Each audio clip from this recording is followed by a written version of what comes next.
जय माता दी। भगवती माँ के कृपा सब पर बनी रहे। आज गुप्त नवरात्रि के दिन 9वां दिन है। आज के महाविद्या माना जाता है। माँ भगवती के 9 स्वरूप से माँ सिद्धरात्रि की पूजा किया जाता है। कल गुप्त नवरात्रि के 10वां अंतमा दिन रहेगा। कल गुप्त समाप्त हो रही है। आज के इस वीडियो में सुनेंगे महाविद्यों की कथाएँ, महिमा, माँ शिवरात्रि की कथाएँ के बारे में। आज के कथा से पहले बता दूं 16 सिंहार के कैसे हुआ। 16 सिंहार माँ के कैसे अर्पित किए जाते हैं। सृष्टि के कल्प में मथुरा देवी ने अपना पति अधर्म भाई के कपट के साथ में फूलों पर घर घर अत्याचार फैलाने लगा। लोक ने अपने दोनों पत्नी के सुधा पीपा के साथ मनुष्य के जीना दूभर कर दिया। एक दूसरे के धन भूमि पुत्री पत्नी के हरण करने लगा। चारों ओर विचार होने लगा। अधर्म मिथिला देवी के शासन हो गया। पर तरस होके पिता एकदम करने दुखी हो गया। तारे सारे ऋषि ने माता लक्ष्मी के तपस्या किया वरदान करने के लिए।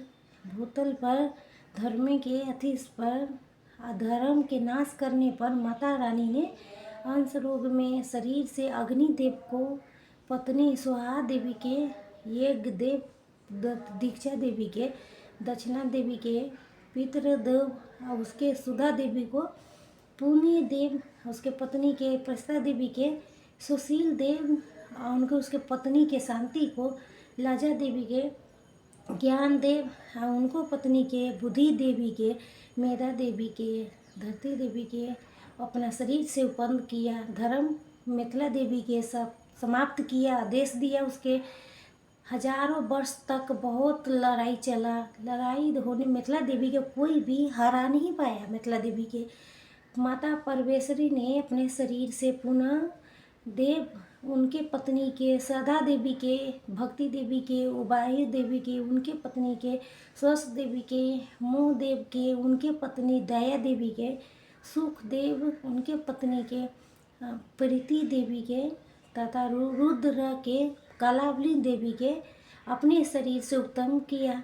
फिर से सबके बीच भीष्म सिर किया। एक ही दिन दरमियान रागिनी देवी ने, मिथिला देवी ने अधर्म कपट के सभी साथियों के बंदी बना लिया। 1000 वर्ष तक के मिथिला देवी पड़ी रही। उसी कारागार में रुद्र देव और उनके पत्नी कला देवी के तपस्या में लीन रही। मिथिला देवी के तपस्या से पसंद होके आखिर रुद्र देवी माता कला देवी प्रकट हुई और मिथिला देवी के आशीर्वाद दे दिया। तो रुद्रा देवी मिथिला देवी के आशीर्वाद देते हुए कहा, हे मिथिला देवी, सतयुग में तुम दिखाई नहीं देगा, त्रेता में तुम शुद्ध रूप से रहोगे, द्वापर युग में आधी शरीर से रहोगे और कलयुग में तुम पूरे रूप शरीर से रहोगे। सर्वत का होगा नाथ। माता कलाग्नि देवी ने मिथिला देवी के आशीर्वाद स्वरूप कहा, हे मिथिला देवी, मेरे शरीर के 16 सिंहार के शुभ रूप से धरती पर अवतार हुआ है। कभी माँ तो उसके पास जाना ना, तो तुम वहीं पर भस्म हो जाओगी। देवी के बात सुन के मिथिला देवी ने हाथ जोड़ के पूछा, हे माता, आप 16 सिंहार के कहाँ कहाँ मतलब 16 सिंहार के है बताइए। तो माता कहने लगी, हमारे आँख के काजर खीर के सागर में है, मेरे मांग के सिंदूर शेष नाग के धारण करके श्री विष्णु के शेष सैया बन के है सागर में है। हमारा पाँव के महावर वृक्ष रूप में कौशल देव में है। जब श्री विष्णु के राम रूप में अवतार होगा तभी मेरा भक्त कछुआ के चलम होगा। केवट इसी काट के नाव बनाएंगे और उसी नाव से केवट विष्णु श्री राम को गंगा जी के पार उतारेंगे। हमारे भाल के बिंदी के दूध रूप धारण के संख्या में लाखों की संख्या में कृष्णा जी के साथ रह के उनके लीला के जानेंगे। हमारे चूड़िया नदियों के रूप में नदी के धारण करके पूरे सयु नाम से जाना जाएगा, जे श्री राम को लीला के साधन करेगा। पायल हमारा पिता के धरावन करके हम ऐसा श्री हरि कृष्ण के सिर पर रहेगा। मेरे बिछिया मंगला पर्वत पर जाना जाएगा। अगले कल्प में सागर मथने की लीला होगा, जिसमें मंथरा पंद्रह पर मथानी बनेगा। हमारे नस्त के नथुनी ब्रह्मा जी के कमंडल है। हमारा कान के कनफूल कुंडल के रूप में धारण करके उदर देव के कान में विराजे। हमारे कमर के कलधनी बाली राम के हल्का हल्का फल बन के विनाश करेगा। हे मिथिला देवी, तो इनके पास तुम भूल के मत जाना, न तो तुम एक क्षण में तुम वहीं जल के भस्म हो जाओगी। कलयुग में जो भक्त हमारे 16 सिंगार के अर्पण करके हमारे उपासना करेगा, उसके पास कभी मत जाना। कलयुग में इस प्रकार चारों ओर तुम्हारा ही शासन होगा।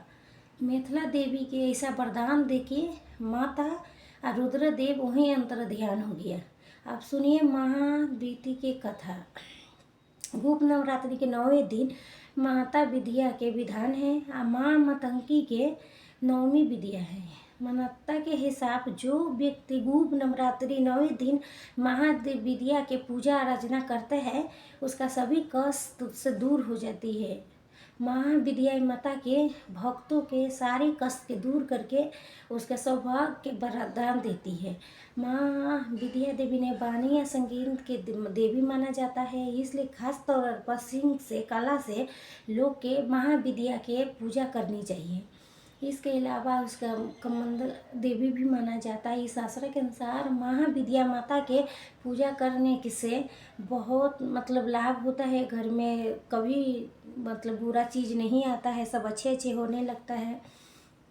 दाम्पत्य जीवन सुखित रहता है। जो मनुष्य श्रद्धा पूर्वक से पूजा आराधना करता है, उसके गृहस्थी में पूरे सुख मिलता है। महाविद्या माता के अपना भक्त के पूरा मनोकामना पूरा करता है, आशीर्वाद देती है। महाविद्या माता के पूजा के मंत्र है ओम क्री स्वाहा ग्रीस क्री क्री स्वाहा।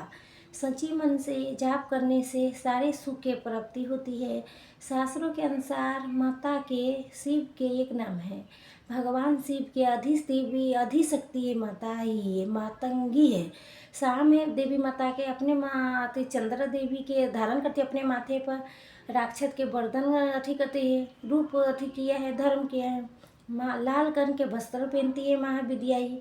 सिर है इसके सवारी सिर है, अपनों पैर में लाल पदुका लाल माला धारण करती है अपने गले में। महाविद्या के हाथ में धनुष बाण शंख कटार छत्र त्रिशूल अश्वमाला विद्राम रहती है। शास्त्रों में मिलती है जो व्यक्ति पलाश मलका के फूलों से बेल पत्रों से माँ माता की पूजा करती है, उसके अंदर सही होता शक्ति के विशाल होती है। देवी मतंगी के रात्रि में उसके पूजा किए जाती है। उसके पूजे करने से लिए स्नान करने के बाद लाल रंग के कपड़े पहनते हैं। अपने घर में मंदिर के सामने बैठ के पूजा के कमरे में बैठ के पश्चिम दिशा में मुंह करके बैठ गए। हमेशा बैठने के लिए लाल उनके भाषण करें। लकड़ी की चौकी रखे, उस पर गंगा जल के छिड़का करिए। चौकी पर लाल वस्त्र बिछाए। मातंगी के पूजा में माता विद्या की तस्वीर चाहिए। लाल मूंगे की माला बहुत ज़्यादा ज़रूरी होती है। अगर आपके ये सभी उपलब्ध नहीं आपके चीज़, तो किसी तांबे के प्लेट में स्वास्ति बनाइए, उसके ऊपर एक सुपारी करें और वो सुपारी के इंद्र नाम के उसके पूजा कर सकते हैं। मातंगी के तस्वीर के सामने शुद्ध घी के दीपक जलाए, लाल रंग के पुष्प अर्पित करें। देवी मातंगी के कवच के पाठ करें। देवी साधना करते समय पूरे श्रद्धा से उसके पूरे नियम के पालन करना चाहिए। इस प्रकार से सच्ची मन से की हुई पूजा मनुष्य के दरिद्रता दूर होती है, दुर्भाग्य सौभाग्य में बदल जाती है और कभी धन के कभी नहीं होता है। भक्तों के जैसे मनोकामना हो वैसे पूरी हो जाती है। सबसे विशेष बात है माँ विद्या देवी माता के जूठन के प्रसाद अर्पित किया जाता है। जो जूठा भोग लगाया जाता है, एकमात्र महाविद्या देवी ऐसी भी देवी है कि जूठा प्रसाद उसके अर्पित किया जाता है। इस बात के ध्यान रखें। आप जो माँ के फल के चाहे मिठाई के चाहे कोई चीज़ के फलाहार भोग लगा रही है फलाहार के, तो आप किसी भी छोटी कन्या के पहले खिला दीजिए। छोटी कन्या ना आसपास ना हो तो किसी सुहागिन महिला के खिला दे और फिर अपने गौ माता के खिला के उसके बाद ही माता देवी के भोग अर्पित करे। पुराने कथा के वो मतंगी माता पुरानी ऋषि की पत्नी है। एक विष्णु जी एक बार लक्ष्मी माता पार्वती से निवास स्थान पर कैलाश पर गई। भगवान विष्णु ने अपने साथ कुछ खाने के सामान लेके गई। शिव जी की उसके सामान भेंट की। भगवान शिव तो पार्वती जी ने भोजन किया, लेकिन कुछ धरती पर गिर गए। धरती पे भागों पर गिरे से एक सांवली दासी ने जन्म लिया, जो मतंगी नाम से जाना जाता है। मतंगी ऋषि के पुत्री के जन्म से उसके मतंगी पर है, उसके पुत्री है। वहाँ विद्या मतंगी के सबसे पहले आराधना भगवान विष्णु की थी। ये भगवान विष्णु जी के अधिशक्ति मानी गई है। कहते हैं जो भगवान विष्णु द्वारा भोजन में से शिव माता पार्वती ने भोजन कर रहे थे, तो वो थाली में से जो भोजन के अंश धरती पर गिरा था, वही अंश से उसी जूठे अंश से माता देवनी के जन्म हुआ है। इसी कारण से इस रूप के हमेशा जूठन के भोग लगाया जाता है। इसी कारण से एक नाम उसे देवनी माता पारा है, जिसके बचे हुए बोझे जूठे से भोग लगाया जाए। देवी इस माता के धारण करने से ही उद्देश्य था संसार में जो छोटी निम्न जात के लोग हैं उसके रक्षा हो सके और उसके सम्मान मिल सके, समाज के सुधारा जाए, समाज स्थिति के सुधारा जाए। इसे देवराज इंद्र ने चंडाली स्त्री के कैलाश पत्र पर आने से रोक दिया था। हालांकि ऐसे शिव माता पार्वती के बहुत भक्त थी। इस प्रकार से जीवन में जीने के लिए चंडाली होने के कारण उसके रोक दिया था। तब माता ने मतंगी स्वरूप प्रगट होके उनके अपने समान रक्षा की थी और देवराज के दंडित किया था। तब से सारे चंडाली रोग और देवांश में वास करने लगे। इसी स्त्री के अपने इधर कर लिया। जब जीवन वरदान किया, जनतंत्र के माने रूप में उसके अधि किया, उसी के चंडाली शक्ति के माता के अधि माना जाता है। माता मंदगी ऐसे स्वरूप प्रदर्शन करती है जहाँ महाविष्णु की शक्ति मिलती है। माता देवी के स्वरूप के माता सरस्वती के समान है। इसी माता सरस्वती के पूजा के समान भक्तों के लाभ मिलता है। उस व्यक्ति की बुद्धि या विद्या की विशाल होती है, वाणी बहुत मधुर हो जाती है। माता देवनी के मनुष्य के कला संगीत ये सारे जितना कलाएँ हैं उस सब में मतलब हासिल हो जाती है। इतने माता विद्यान के देवी के कथा तय पूजा विधि थे। आप सुनिए महाशिवरात्रि की कथा। शिवरात्रि माता की पूजा करने से सभी प्रकार के आँच सीधी प्राप्त हो जाती है। यहाँ तक कि महादेवी ने महाशिवरात्रि के प्रसन्न करके 8 सिद्धियों के प्रभाव किया था, 8 शक्ति के। तो नारी शिव ने अर्थ रूप में इसी बीच में बहुत रोचक कहानी है। माँ शिवरात्रि ने महादेव ने महाशिवरात्रि के पसंद करते हुए 8 सिद्धियों के प्रभाव नारी शक्ति के महत्व बताने के लिए शिव भगवान ने अर्धनारी के शुभ लिया था।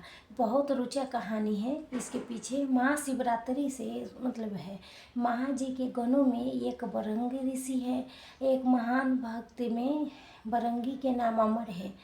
कुछ जगह पर इस कथा में भृगु ऋषि के नाम आता है।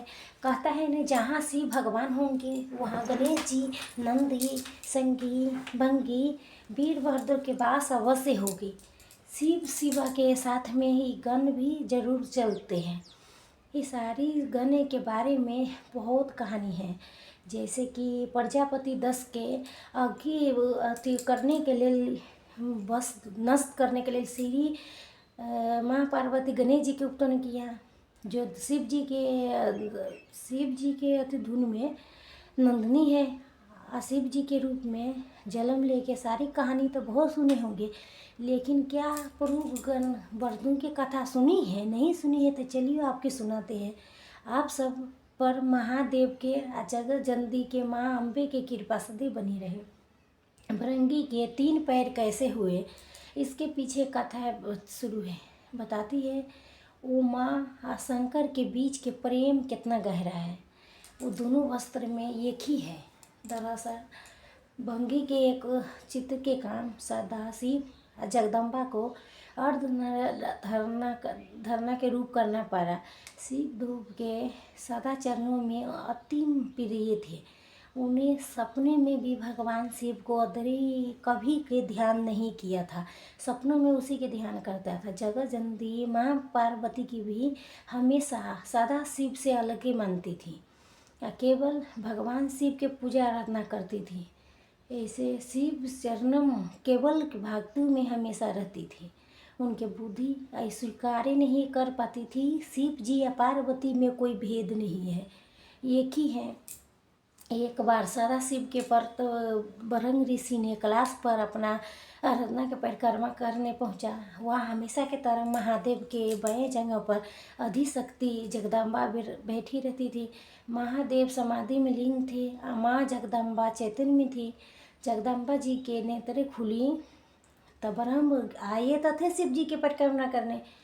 परंगे ध्यान मंगल थे शिव जी, तो शिव प्रेम में भंगी मत वाले हो रहे थे। वे शिव जी की परिक्रमा करना चाहते थे। ब्रह्मचरित्र के उसके भाषा कुछ अलग ही थी। क्या करे, पार्वती जी तो शिव जी के जांग में बैठे थे उसके, तो फिरंगी तो अपना उतरवा रोक ही नहीं पाए।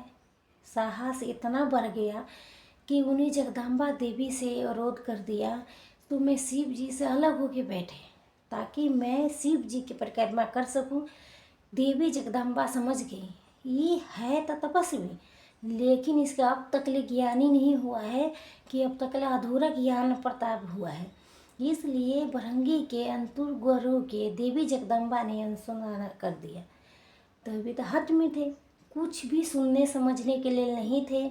उन्हें तो केवल सदा शिव के परिक्रमा करनी थी। तो वो फिर देवी पार्वती से कहने लगी, देवी आप कुछ भी हट जाए, मैं भगवान शिव के परिक्रमा कर सकूं। माँ पार्वती इस पर आपत्ति जताई, कहा इस तरह के अनचुरी बात बंद करो। जब जगदम्बा महादेव के शक्ति है, वो सदा शिव से साथ रहती है, कैसे वो हट जाए। माता ने भृंगी के कई तरह से समझाया, पति पुरुष के संबंध के बारे में तक के समझाया, वेदों के उदाहरण दिया, पर तो भृंगी भी वैसे ही हटी थी, किसी बात के मानने के तैयारी नहीं थी। हटी के बुद्धि से तो वैसे भी आदी हो जाती है। माता द्वारा दिया गया ज्ञान उसके विवेक में उतनी उतरी नहीं। उसके बुद्धि सस्ती के रूप में रहेश के समझी नहीं, तैयारी नहीं हुआ। तो उन्होंने केवल शिव जी के परिक्रमा करके ठान ली। माता ने सोचा यह अज्ञानी के कुछ भी समझाने के कोई लाभ नहीं है, इसे अनदेखा कर देना चाहिए। इस प्रकार के बार बार आग्रह हट करने के बाद ही माता जगदम्बा शिव जी से अलग नहीं हुई। यति भृंगी ने जीत ठान के बैठ गए, अपने मन के करने की उनकी योजना बना ली। उन्हें देखा देवी जगदम्बा तो भगवान शिव के आंगन से हटना के तैयारी नहीं है। तब भृंगी ने एक सर्प रूप के रूप कर लिया। तब वो परिक्रमा करने लगी शिव जी के। माता पार्वती के बीच से निकलने के वो अथी किया था, उसमें का अथी के शिव जी के समाधि भंग हो गई। उन्हें समझ लिया मूर्ख जगदम्बा के मेरे बंगन पर देख के उसका दिक्कत है, तो भेद कर रहे दोनों में। तभी वो शांत की रूप से समझाने के शिव जी ने तत्काल ही अर्धनारी के रूप धारण कर लिया। यदि जगदम्बा जो अब तक प्रभु के अंग में बैठी थी, साक्षात दिखाई देने लगी। जगदम्बा उसी में विलीन हो गई। भगवान शिव ने दाहिना भाग से पुरुष रूप में थे, बाएं भाग से स्त्री रूप में थे, दिखाई देने लगे। तब तक भृंगी क्या तो योजना पर पानी फिरने लगा।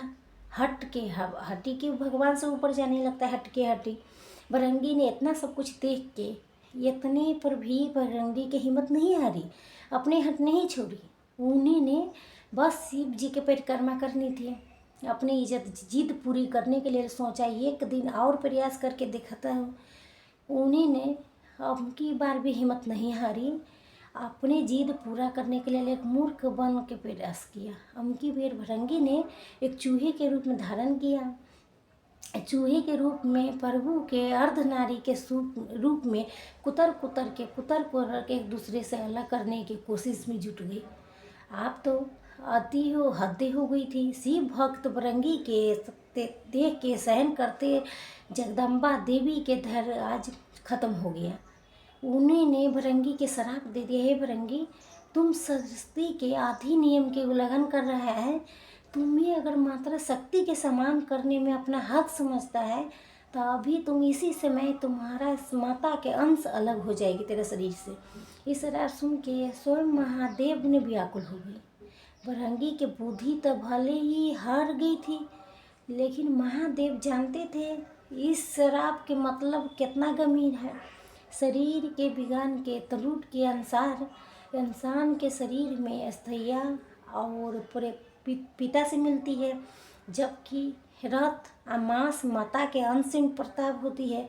फिर क्या था, भृंगी के तो दुर्गति हो गई, उनके तो शरीर से तत्काल रथ मांस अलग हो गया। अब शरीर में उसके हड्डियाँ ही था, मांस ही बेसी बची थी, मूर्त हो नहीं सकती थी। वो तो अभी मुख क्लास के क्षेत्र में थे, असम सरलता सी माया उसके सामने थे। उनके प्राण हरने में तो दूत पहुँचने के साहस भी नहीं कर सकते थे। सही पीड़ा से भृंगी ने बेचैन होने लगा, व्याकुल होने लगा। इस श्राप तो भी अधिक शक्ति जगदम्बा के दिया था। श्राप क्या कोई कर नहीं सकता था कुछ। उस श्राप से माता भक्ति के पुत्री के सही रास्ते पर लाने के दिया था, इसलिए महादेव ने बीच में नहीं पड़े।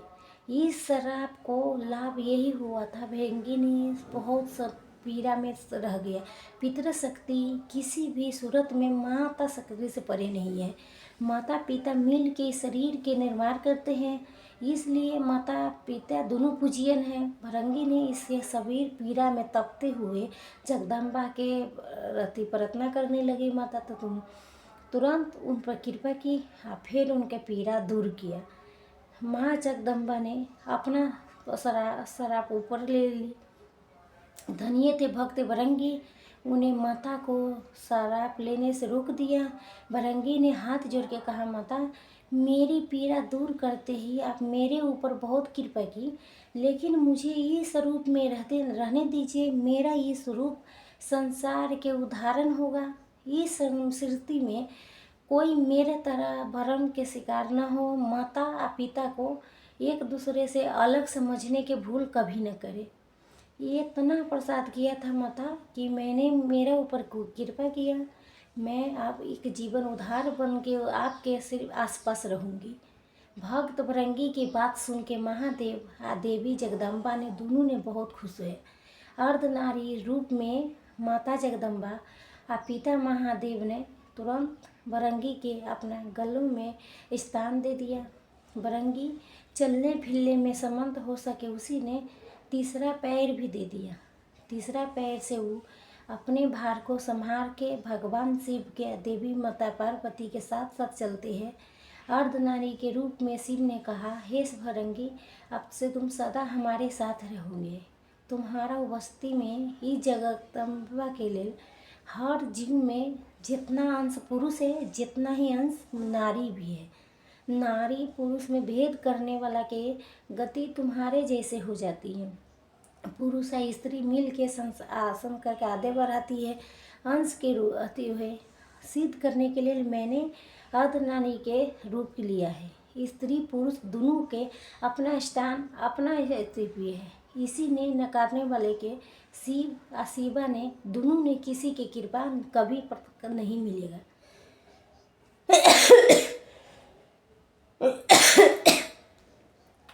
जे भेदभाव करेगा तो तरसता ही रहेगा, विदा हो जाएगी। भृंगी के ऊपर तरह जैसे प्रताप करना से इंद्रदेव तरसते रहते हैं, लालच रहते हैं।